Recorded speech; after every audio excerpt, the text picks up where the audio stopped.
¿Ok? Entonces, todas estas son características que están disponibles hoy día. Algunos browsers las tienen implementadas todas o gran parte, algunos menos, etc. Pero esto es HTML5 y esto es un estándar que, como les decía, es simple, está basado en la versión anterior y seguramente va a ser fuertemente adoptado por la industria. Para finalizar con esta primera parte de la presentación, simplemente quiero dejar planteada una discusión. O sea, obviamente es un tema abierto, pero una de las cosas que recurrentemente se pregunta es, bueno, ¿HTML5 va a reemplazar directamente a estos entornos de ejecución ricos que hoy día funcionan sobre el browser y que me permiten desarrollar aplicaciones realmente muy sofisticadas, como el caso, por ejemplo, de Silverlight, el caso de Flex, Flash? ¿Qué va a pasar? O sea, ¿efectivamente HTML5 viene a reemplazarlos? La verdad que, sinceramente, y esto es una opinión personal, yo considero de que no. De que HTML5 no viene a reemplazar estos entornos. De que estos entornos en realidad tienen capacidades adicionales que HTML5 hoy día no cubre, ¿sí? Y por lo tanto, lo que deberíamos de esperar en el futuro es que de alguna forma estos frameworks sigan evolucionando, sigan ofreciendo capacidades realmente cada vez más sofisticadas, sigan poniendo mucho foco en lo que es la integración de esta aplicación, que es una aplicación web, pero que en realidad cada vez se quiere parecer más a una aplicación de escritorio y cada vez quiere tener más interacción con el escritorio, con el entorno en donde ejecuta, ¿verdad?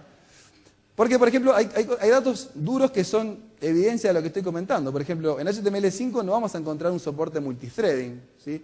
Hay un tema de web workers, pero la verdad, súper verde, ¿sí?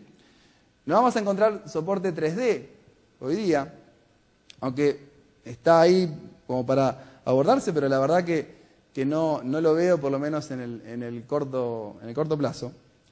El soporte de animaciones hoy día está sujeto más a librerías adicionales y no a cosas que ofrece el estándar. Obviamente yo puedo hacer animaciones con frameworks como jQuery, por ejemplo, ¿sí? Pero no está abordado por el estándar y por lo tanto las animaciones son realmente bastante pobres en comparación con todas las capacidades de animaciones que ofrecen estos entornos RIA que les comenté recién, Silverlight, Flash, etc. ¿Okay? Y estos son algunos puntos, o sea, podríamos tener muchos más. El consumo de servicios de datos. Una aplicación RIA, por lo general, consume información, a no ser que sea una aplicación muy multimedia. Y por lo tanto, tener un soporte potente para poder consumir servicios web, servicios REST, etc., consumir datos del lado del servidor, es importante. No vemos esa capacidad en HTML5 y por lo tanto sí la vemos y muy desarrollada en frameworks RIA, ¿sí? La capacidad de storage local que he destacado recién existe, pero es muy básica. Créanme, es bastante básica, solamente para poder grabar claves asociadas a valores, ¿sí? Es como una cookie mejorada, ¿sí? O sea que no es mucho más. Y hay un gap de productividad. O sea que este no es un tema menor.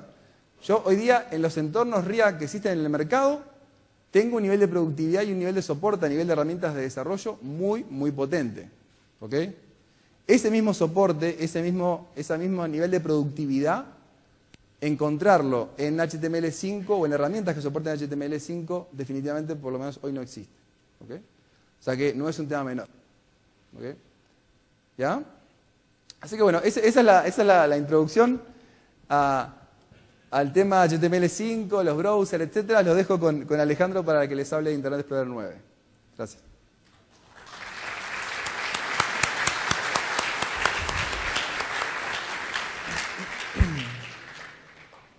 ¿Dónde estoy? ¿En serio? En el 3. ¿3? Sí. Yo no tengo. Ahí estás.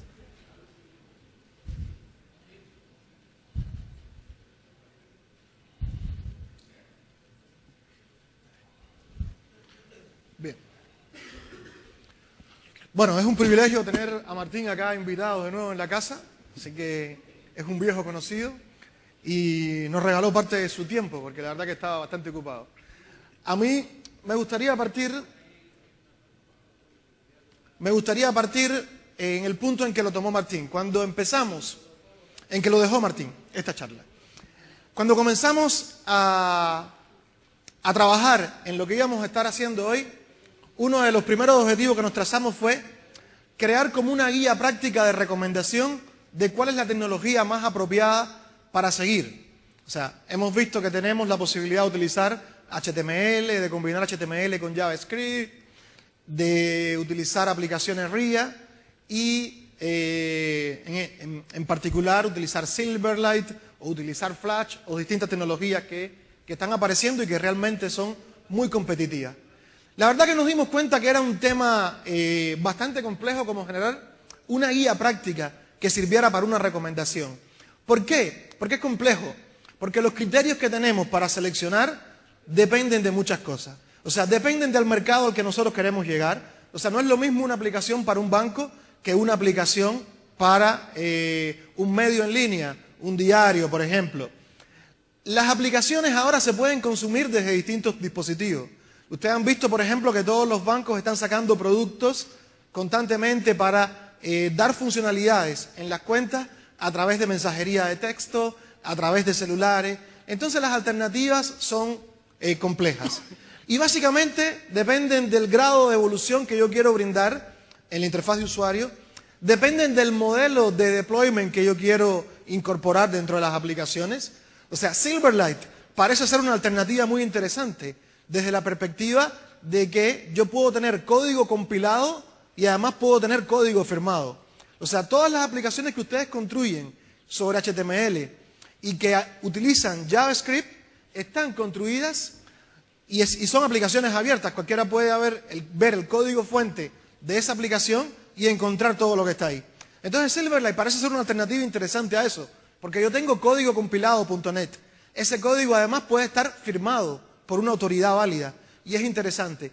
Pero eso que puede resultar muy interesante también puede ser complejo desde la perspectiva del deployment. El HTML se consume y se baja dentro de cualquier dispositivo.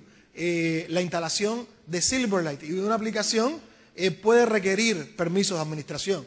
Entonces, son alternativas que ustedes tienen que valorar y que definir de acuerdo a escenarios. O sea, es mucho más apropiado buscar un enfoque basado en escenarios que buscar una guía práctica atendiendo a todos los criterios que existen. Entonces, lo que preferimos con Martín, en lugar de terminar esa guía, es establecer la discusión y dejarlos ustedes abiertos a esa discusión para que cuando se enfrenten a estas alternativas que existen, sepan más o menos cuál es el camino a escoger o por lo menos sepan cuál es la discusión que van a tener que entablar a la hora de decidir la tecnología.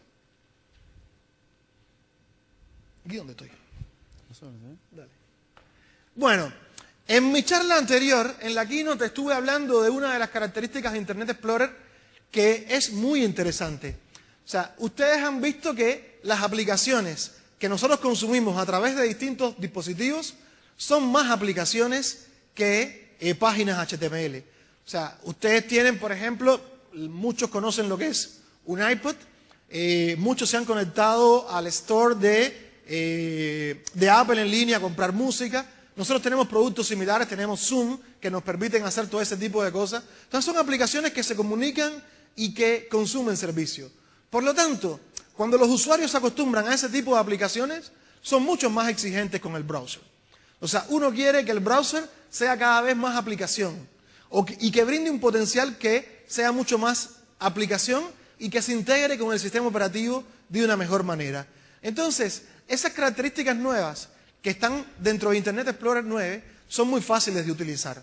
O sea, funcionan a través de extensiones que se han hecho a los comandos meta tag, funcionan a través de JavaScript específico que se ha añadido y es específicamente esta primera característica la que yo quiero mencionar.